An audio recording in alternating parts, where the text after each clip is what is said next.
근데 저는 이렇게 봐요. 지금 PF 현재 상황은 거의 10년 만에 돌아온 여러분에게 있어서는 투자의 기회입니다. 그래서 뭐 부동산 시장이 안 좋아지는 거 아니냐? 아니요. 거꾸로 봐야죠. 그리고 제가 아까 말씀드렸던 어떻게 됐냐고요? 다 팔렸어요. 완판됐어요. 1년 만에. 그리고 어떻게 됐냐고요? 가격이 올랐습니다. 그때 산 사람들 대박 났어요. 안녕하세요. 최경울입니다. 오늘은 소심하지만 소신 있는 부동산 이슈에 대한 의견을 전해드리는 소소한 부동산 두 번째 시간입니다. 오늘 다룰 주제는요. 지난번 영상 뉴스에서 나왔던 주제인데요. 요거죠. 부동산 PF 관리가 관건이다. 부동산 PF 최대 70조 부실 우려가 있다. 최근 부동산 이슈 중에서 가장 큰 이슈는 2024년도 부동산 시장을 움직일 수 있는 3대 요인 중에 하나가 바로 이 PF 문제다 이렇게 말씀을 드렸어요. 근데 이 사실 PF 문제들에 대한 보도를 보면요. 대부분 이런 거죠. 뭐 부실 우려가 있다. 부실 사업장 정리해야 된다. 뭐 유튜브 같은 거 요즘 많으니까 들어가 보시면 PF로 검색하면 뭐 똑같은 얘기죠. 70조 문제가 된다. 누가 또 떨고 있니? 뭐 뉴스 한국경제인데 뭐 신세계나 롯데도 문제가 있을 수 있다. 본인들은 아니다 이렇게 얘기하고 있고요. 뭐 유명한 유튜버들도 이 문제를 갖고 많이 얘기하고 있어요. 올해 부동산 시장 안 좋을 거다. 근데 저는 이렇게 생각해요. 그러니까 2016년도 이후에 많은 그 부동산 관련해서 유튜버들이 나왔거든요. 근데 사실 16년도 이후 나오신 분들이 물론 훌륭하신 분들이 많지만 그 시기는 부동산 계속 상승하는 시기였단 말이에요. 뭐 쉽게 말씀드려서 어디를 사든 돈이 되는 시기였습니다. 근데 이제 지금처럼 부동산 침체기가 왔을 때는 그 목소리 좀 작아지죠. 왜냐면은 이런 걸 경험해보지 못했기 때문에. 저 같은 경우는 이제 98년도에 처음 이제 주택을 구입했었는데요. 아파트를. 벌써 한 25년 됐네요. 저 같은 경우는 이제 여러 번의 상승기도 겪었고 지금 같은 여러 번의 침체기도 겪었어요. 근데 뭐가 있냐면 이 PF 문제가 딱 터졌을 때 제 머릿속에 뭐가 떠올랐냐면 이게 떠올랐어요. 벽산 블루밍. 그 다음에 또 두산 유더제니스 뭐 이런 게 떠올라요. 왜냐면 지금 PF 얘기 나오면서 나오는 게 계속 뭐 건설사 문제 있다, 올해 부동산 시장 안 좋을 거다 이렇게 얘기를 하는데 이 문제가 처음 있었던 게 아니거든요. PF에 대해서는 아마 최근에 많은 뉴스라든가 유튜브 영상들이 있기 때문에 간단히 설명을 드릴게요. PF가 뭐냐면 쉽게 말해서 내가 아파트를 지으려고 한단 말이에요. 시행사라고 그러죠. 시행사와 시공사 다릅니다. 전체적으로 아파트 땅 매입부터 시작해서 끝까지 책임지는 게 시행사고 시공사는 건설사예요. 아파트 직접 짓는 사람들. 시행사가 중요하죠 이때. 그럼 시행사다. 제가 시행사다 하면 이런 거예요. 땅이 있어야지 아파트를 지을 거 아니에요. 물론 내 땅이 있어서 그 넓은 땅이 내 땅이라서 거기다 지으면 좋은데 그런 큰 땅과 큰 사람들이 이미 다 지었어요. 그럼 지금은 어떻게 하느냐? 돈 주고 사야죠. 땅을 갖다가 매입을 해야 된단 말이에요. 땅주인들 조금조금 나눠져 있을 거 아니에요. 근데 내 돈을 갖고 그걸 다 하기가 힘든 거예요. 예를 들어서 뭐 10,000평만 살려고 해도 뭐 1,000만 원이면 그게 얼마예요? 1,000억 넘어가는데. 그래서 어떻게 하느냐? 요번에 다 하는 거, 집에서 집 살 때도 하는 거, 대출을 한단 말이에요. 그러니까 보통은 내 자본금만 10%예요. 10%, 5%, 10%고 나머지 90%, 95%를 갖다가 대출을 받습니다. 어디서? 저축은행 같은데, 온 증권사 같은데. 왜냐하면 사업 초기잖아요. 이 사업이 잘 될지 안 될지 아무도 몰라요. 그러다 보니까 리스크가 크단 말이에요. 그러다 보니까 그 돈을 빌려주는 곳들이 1금융권이 아니란 말이에요. 즉 2금융권 같은 데서 빌려오는 거예요. 돈을 땡겨옵니다. 자, 근데 그러면 뭐가 있느냐? 이자가 비싸죠. 보통 최근 PF 그걸 브릿지론이라고 그래요. 초기 하는 거예요. 그 브릿지론 이율은 보통 10%에서 한 15%예요. 상당히 비싸죠. 그럼 어떻게 해야 되느냐? 그 돈을 빌려서 빨리 땅을 딱 매입하는 거예요. 딱 매입이 완료가 됐어. 그럼 이제 뭐 할 수 있어요? 건설사, 시공사 선정해갖고 분양 들어갈 수가 있는 거예요. 그때 전환이 됩니다. 왜냐면 사업이 어느 정도 진행됐기 때문에 그때 받는 게 브릿지론에서 갈아타요. 그걸 본 PF라고 합니다. 이때 본자는 이제 근본, 몸통, 진짜 PF를 받는 거죠. 이때는 어디가 들어오냐? 1금융권이 들어오게 되고요. 시공을 맡은 건설업체도 거기다 보증을 해요. 건설업체 돈을 쉽게 말해서 빌려준다는 얘기예요. 나중에 분양되면 받으면 되니까. 자, 근데 문제는 뭐냐? 이래서 분양이 잘 되면 문제가 없겠죠. 근데 16년도 이후로 여러분 기억하시면 19년, 20년, 21년 어땠냐면 과연 이런 곳에 아파트가? 라는 곳도 다 분양이 완판이 됐어요. 왜? 부동산 상승기였잖아요. 그러니까 분양만 하면 다 완판이 되는 거야. 미분양이 없었어요. 수도권에 웬만하면. 지방도 마찬가지고 다 샀단 말이에요 사람들이. 그러다 보니까 무슨 문제가 생기냐? 이 시행사들이 여러분 생각해보세요. 시행을 하면요 보통 5억짜리 아파트 1000세대면 5천억이에요. 얼마 전에 있었던 아파트 한 주 기준은 7억짜리 3000세대면 2조짜리 공사란 말이에요. 그러니까 얼마가 남겠어요? 보수적으로 10%만 남아도 500억에서 2천억 정도가 남아요. 사실 더 남겠죠. 정확히는 모르겠지만. 자, 그럼 분양은 하면은 다 돼. 그럼 뭐 하겠어요 여러분들이 시행사라면? 무조건 여기저기 땅을 샀다가 돈 밀려서 사다가 사업판을 버려놓는 거예요. 근데 계속 잘 됐단 말이에요. 모든 문제가 그렇죠. 정점이 있으면 꺾이게 되죠. 22년 하반기부터 부동산 시장이 침체를 좀 겪게 되죠. 여러 가지 요인에 의해서 외부 요인도 있고. 자, 그러면 어떻게 되느냐? 브릿지론에서 아까 말씀드렸던 처음에 2금융권에서 빌려와서 땅 사고 있었다 그러잖아요. 거기서 본 PF를 못 넘어가는 상황이 벌어져요. 왜? 사업성이 없는 것처럼 보이는 거예요 이제. 안 팔리니까. 그러니까 1금융권 입장에서 그렇고 시공사 작년 같은 경우는 기억할지 모르지만 작년 말에 대우건설이 440억을 갖다가 그냥 보증 섰던 거 포기하면서 나온 현장도 있어요. 그게 뭐냐? 안 될 것 같으니까. 그 현장이. 자, 이제는 이제 부동산의 하강기, 약간 침체기로 들어서게 되면은 눈을 갖다 정확히 보기 시작하는 거죠. 이게 과연 분양이 될까? 안 될 것 같은데? 돈 못 빌려주겠는데? 이렇게 문제가 벌어지는 거예요. 그럼 어떻게 되냐? 2금융권부터 브릿지로 빌려놨었잖아요. 이자만 나가는 거예요, 계속. 10%씩. 5천억짜리 뭐 땅을 샀다, 뭐 2천억짜리 땅을 샀다 그러면 1년에 200에서 500억이 깨지는데 문제는 뭐냐? 내 돈 얼마 갖고 시작했다고요? 5%에서 10% 갖고. 근데 이자가 얼마라고요? 10%에 15%. 1년 정도밖에 못 버텨요. 근데 지금 분양시장이 얼어붙은 지가 꽤 됐죠. 뭐 일부 서울 같은 데면 잘 되고 수도권 A급 빼놓고는 미분양 많이 나기 시작했단 말이에요. 이유가 한참 잘 될 때 여기저기 안 될 만한 곳까지 다 건드려 놨기 때문에. 그러다 보니까 이번에 태형건설이라고 워크아웃 신청이 됐죠. 자, 이렇게 되면 또 무슨 문제가 벌어지느냐? 기존에 분양 준공했던 것들, 준공은 미분양도 늘어나요. 왜냐면 분양시장이 안 좋아지니까. 그렇잖아요. 자, 근데 여기서 말씀드릴 게 뭐냐? 이게 대충의 PF예요. 그래서 이 문제가 심각해졌다. 그 규모가 70조다 뭐 이러고 있는데, 여러분 이거예요. 아니 그게 여러분한테 무슨 상관이 있어요? 여러분이 직접 그 건설사를 다니지 않는 이상 그냥 부동산 시장이 좀 안 좋아진다 이렇게 정도밖에 영향이 없잖아요. 사실 큰 문제는 없어요. 근데 저는 이렇게 봐요. 지금 PF 현재 상황은 거의 10년 만에 돌아온 여러분에게 있어서는 투자의 기회입니다. 제가 그랬잖아요. 이 문제가 처음 있던 게 아니라고. 그러니까 오랫동안 부동산 투자했던 사람들은, 저 아까 잠깐 말씀드렸죠. 벽산하고 두산을 떠올렸다 그랬어요. 왜 그러냐? 2010년도입니다. 그때 뉴스를 하나 잠깐 보여드릴게요. 자, 표 워크아웃 퇴출 건설사 명단. 이게 기억하는 게 날짜가 특이해서 기억합니다. 6.25 평가라고 6월 25일이잖아요. 근데 1950년도 6.25 전쟁이 아니라 2010년 6월 25일 날입니다. 뭐가 발표됐느냐? 워크아웃 퇴출 건설사 명단 2010년도 C등급 9곳. C등급은 이번에 태형건설이 들어간 워크아웃이에요. 회생 절차. 또 하나 D등급, 여기가 이제 회생 절차, 법정 관리, 완전 퇴출이죠. 그 당시 워크아웃 됐던 데들 벽산, 신동아, 남광토건. 여러분 잘 모르시면 남광토건 큰 데였습니다. 중앙건설, 한일건설, 청구, 한라주택, 제일건설, 성우종합건설. 지금도 남아있는 것도 있고 없어진 것도 있죠. 상당한 중견기업 내지는 상위권 링크에 있던 건설사들인데 얘네들이 이날 전부 다 C등급 빠져버려요. 즉 워크아웃 들어가 버립니다. D등급, 얘네는 성지, 금광기업, 남진건설, 얘네는 아예 퇴출됐어요.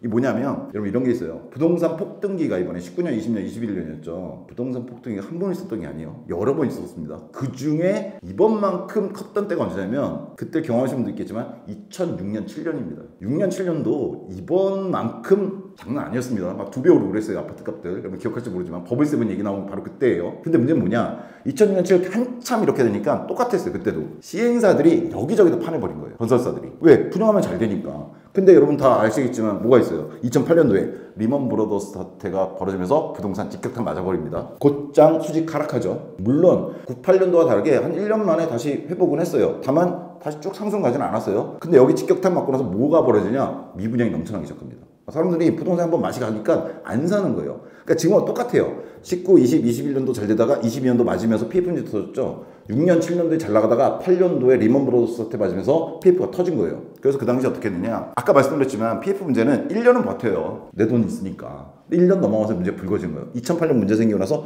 2010년도쯤, 한 2년쯤 지났죠. 요때 되니까 뭐가 생겼다? 건설사들의 PF 문제, 부실 문제가 생깁니다. 지금하고는 뭐 경제 규모가 다르니까 금액은 좀 차이가 나지만 그러면서 결국 정부가 구조조정을 하게 됩니다. 이 당시에 사실 건설사 말고 다른 기업들, 뭐 조선소라든가 이런 데도 기업 정리했는데 가장 큰 데가 건설사들이었어요. 총 65개 회사들이 이제 정리가 되는데 그 중에서 건설사가 총 16곳이 하루아침에 워커 정리됩니다. 최근 PF 문제도 아마 똑같이 갈 거예요. 조정을 하게 돼 있어요. 조정 안 할 수가 없거든요. 사실 이 문제가. 놓고 있다가 다른 데로 번지면 안 되니까. 아마 그래서 정부에서 조만간에 뭐 총선이 끝난 직후라든가 뭐 언제쯤 시기를 봐서 똑같이 할 겁니다. 부실 건설사들도 정리를 할 거예요. 저는 제가 말씀드렸죠.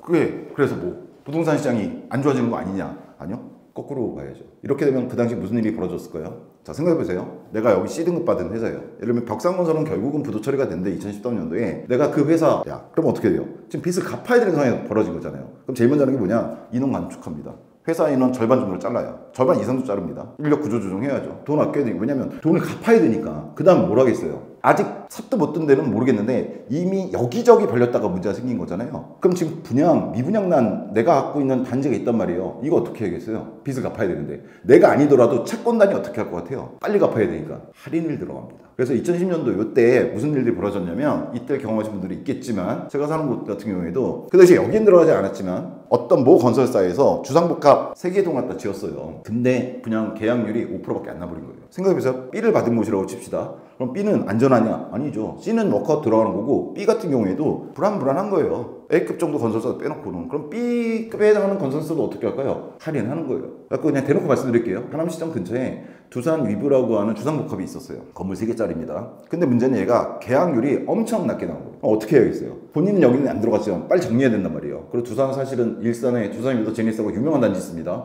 거기 때문에 저는 전체 위기였는데 여하튼 뭐라 했냐면 딱 엄청난 큰 플랜카드를 걸어요. 뭐라고? 20% 할인 분양. 제 기억에는 정확한 기억은 아닌데 차도 줬던 걸로 기억나는데 실제로 있어요. 그 당시에 제일 먼저 하는 게 뭐냐면 일단 계약금을 갖다가 5% 낮춰요. 근데 그래도 안 팔린다. 전체 분양가의 10% 정도 갖다가 낮춰서 팔아요. 그래도 안 된다? 20%까지 나가는 거예요. 무슨 말씀을 드리는지 아시겠네요. 이제 PF 문제가 터지면요, 이 문제가 터지면은 여러분 입장에서는 아파트를 싸게 살 수 있는 기회가 온다는 얘기라고 보시면 돼요. 나쁜 기회는 물론 내가 이 건설사에 다닌 직원이거나 이러면 이제 문제가 생기겠지만 여러분 입장에선 단지 부동산이 안 좋아진다 이걸 볼 게 아니에요. 지금 태형건설로 시작했죠. 계속 문제가 될 거예요. 그럼 조만간 어떻게든 연착륙 시키기 위해서 정부가 구조적으로 나섭니다. 왜냐면 이거 안 경험했던 게 경험을 했잖아요. 이때 잘 정리됐어요. 이래갖고 얘네들. 그리고 위기 넘어갔단 말이에요. 여러분들 아시겠지만 2008년 리먼 브라더스 경제위기 내용 기억하셔도 뭐 10년, 11년, 12년에 무슨 경제위기라고 기억나세요? 잘 넘겼단 말이에요. 똑같이 할 겁니다. 우후죽순 생겼어요. 건설사가 이번에도 상승기 때 불나방처럼 뛰어들었단 말이에요. 그때 안 되잖아요 지금. 그럼 얘네들 정부가 똑같이 정리 들어갈 거예요. 태형이 시작이고 뭐 최근에 뭐 L건설사라든가 S건설사 얘기 나오는데 거긴 모르겠고 여하튼 이 정도 규모로 해갖고 아마 벌어질 겁니다. 워크아웃 시키는 데도 있고 회생 절차 법정을 들어간 데도 있을 거예요. 그럼 무슨 일이 벌어지겠어요? 똑같아요. 그 회사들이 갖고 있는 현재 미분양 물건들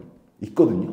어느 건설사 들어갈지 모르겠지만 아니 그렇게 미분양이 낯설게 문제 생긴 건 당연히 있단 말이에요. 그 물건들을 갖다가 땡처리하는 식이 옵니다. 20%까지 깎일 거예요. 과거 기준으로 보면 뭐 조금 덜 깎이고 이럴지 모르지만 여하튼 신축을 싸게 살 수 있는 기회가 옵니다. 그리고 제가 아까 말씀드렸던 두산 어떻게 됐냐고요? 다 팔렸어요. 완판됐어요. 1년 만에. 그리고 어떻게 됐냐고요? 가격이 올랐습니다. 그때 산 사람들 대박 났어요.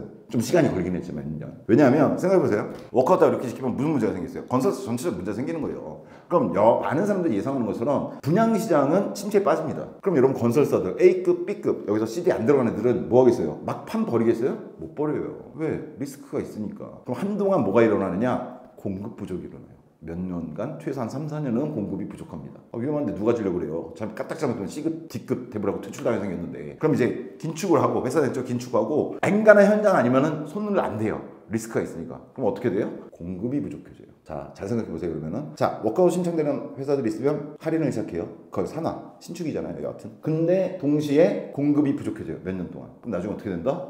가격 오른다. 난 근데 어떻게 생각했다? 싸게 사놨다. 그럼 어떻게 된다? 돈 번다.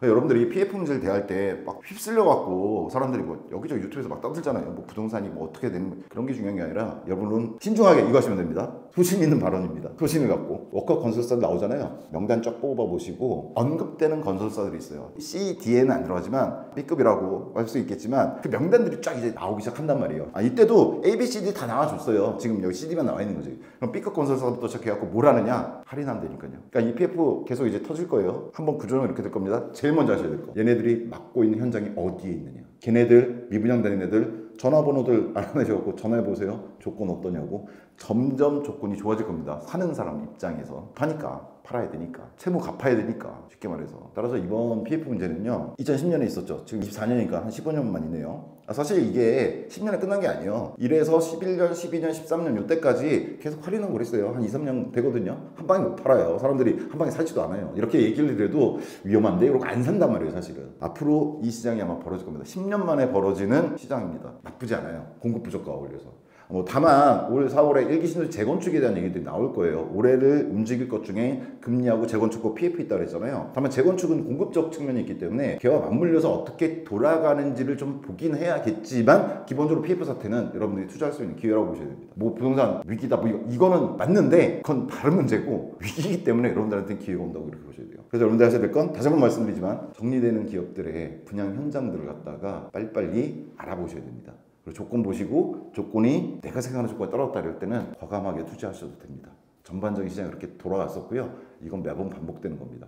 여러분에게 투자 기회가 된다는 걸 말씀드리려고 오늘 영상을 찍어봤습니다. 이게 계속 진행되겠죠. 지금 태형건설 하나 문제지만은 계속해서 아마 건설사들 얘기가 나올 거고 전반적으로 한 방에 구조 정도 아마 들어갈 거예요. 그때 한번 다시 진행되는 상황을 보고 아예 현장 리스트업을 한번 해드릴까요? 네, 그때 한번 다시 여러분과 이 문제에 대해서 얘기해 보도록 하겠습니다. 감사합니다.